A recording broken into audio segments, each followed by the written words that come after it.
and welcome to this week's episode of the Self-Improvement Project. It's absolutely stunning weather here, so I hope you're having the same at the moment, enjoying the change in seasons as well.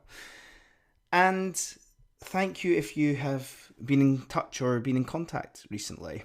I'm hearing some amazing stories of transformation because of self-improvement, and the reason that it is so pleasing to hear is because it is so wholesome, it is so legitimate, it is not it's not forced, it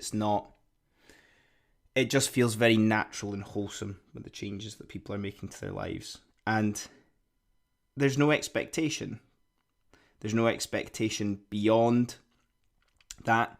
You're just getting closer to being your true self by doing these things. So thank you if you have been in touch, or I'm always open to hearing about any changes that you are proud of that you have made. This leads me on to today's episode, which is called You're Not Supposed to Be Perfect. Now, this idea of being a perfect individual can sometimes never escape us. Potentially we're surrounded by it, potentially we compare ourselves to previous selves. And this is something that we need to flip and embrace the lack of perfectionism that exists within us. Let's use the old cliche of someone that you've not seen for a while or a friend stating that you've changed, but that's the beauty of it. You should change and you should evolve over time. If I was to look back at myself 5 years ago and think I haven't changed, I would actually feel upset by that. I would be offended if I hadn't evolved or progressed my thinking or my own state of being as well. You're actually supposed to be you. If we compare them directly, we're not supposed to be perfect. You are supposed to be you. And wholesomely you. Unapologetically you. Look, as we go through life and we're figuring out who we are, we lose sight of embracing the things that feel natural to us. The things that naturally come to us, even though we don't know how we're maybe talented or good at something. People tell us that we're good at things, but do we know ourselves? Do we believe in it ourselves? Nothing in modern society is set up for you to feel perfectly you. This idea of perfectionism is something that will always elude you and you will never truly achieve or attain. Modern society is actually designed to just make you feel like you should be perfect. And this can be a bit of a vicious cycle over the long term, which is why I'm wanting to argue for you being yourself. Imperfectly you. Not everything needs to be polished and clean all the time. Things in life are supposed to be hard. They're supposed to be difficult. A bit of graft physically and mentally can actually be way more satisfying than anything that you could ever buy.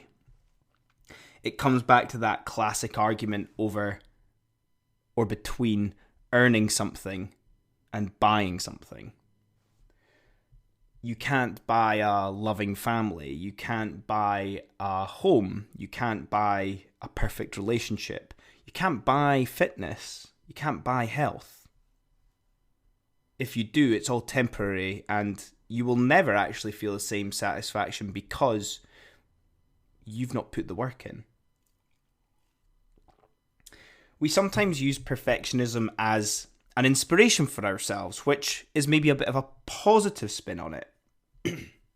But perfectionism for you actually comes from doubling down to being you, to being yourself, because nobody out there can ever be as good as you being you.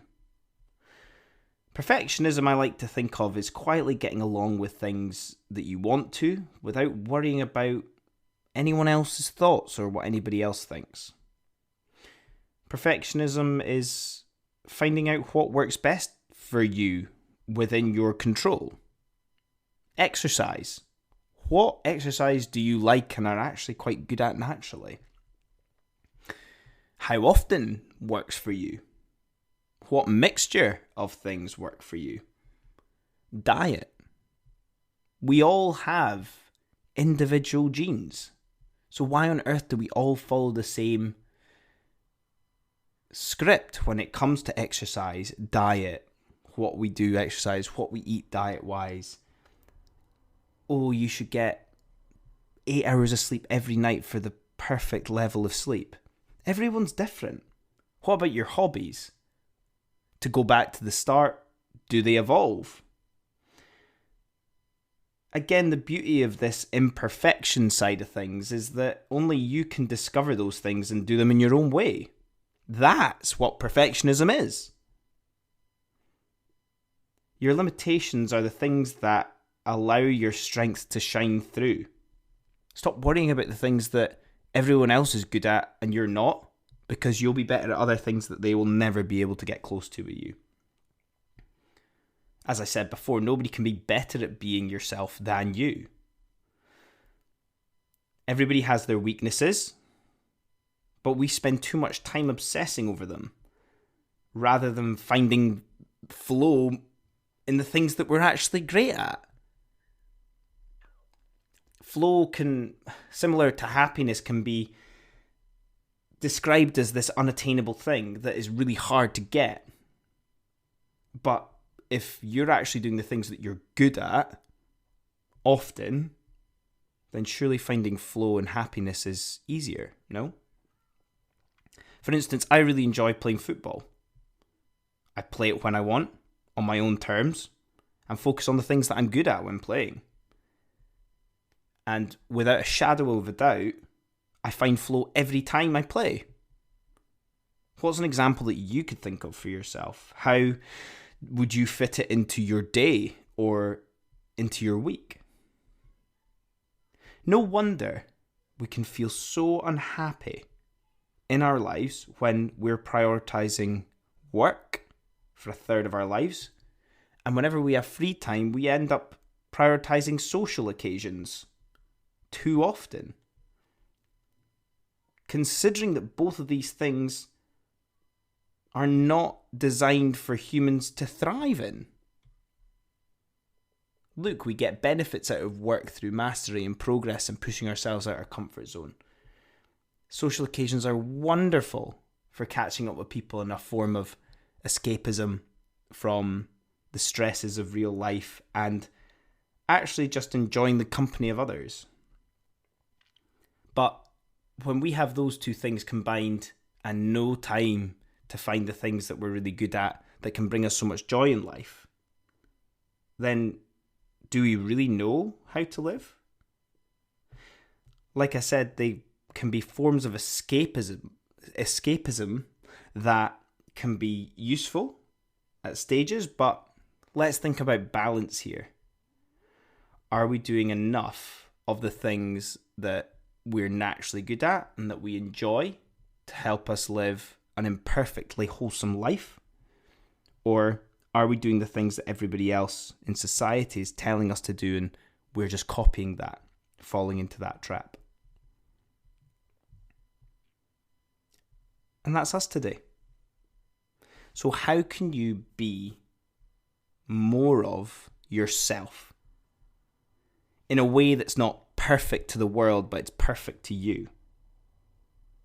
How can you eliminate or eradicate the things that in your life just now don't bring you much joy, but percentage-wise of your life you spend worrying, thinking, or striving for?